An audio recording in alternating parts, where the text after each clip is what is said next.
Magandang hapon ho, Enforcer Conan ho. So, alam niyo na ho ngayon kung ano pagkakaiba ng traffic enforcer sa naman traffic light. So, kayo naman siguro ang tatanungin ko kung ano pipiliin nyo. So, magko-comment po kayo dito sa Facebook sa ano na to ha. So, kung ano pa pipiliin sa akin.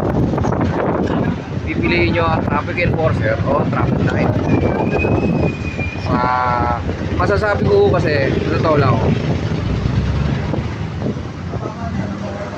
Ang enforcer ang pinakamahusay talaga. Kahit ano pang gawin mo, basta mag-ensayo ang enforcer, kayang alisin ang total lock kahit 51 intersection pa yan kung may method. So ang traffic light po, hindi niya kayang magkaroon ng method ng traffic control. Ang method lang niya isa lang, oras. Ang enforcer, lahat ng method paano lumuwag ang kalye ay kayang-kayang gawin. Paano ba mangyayari yung paluwagin ng kalye na yan? So, enroll na kayo sa sa Conan Method Traffic Control ni Conan para matutunan nyo po. Kasi kung iisa-isahin ko po dito hindi na kayo mag-enroll sa akin.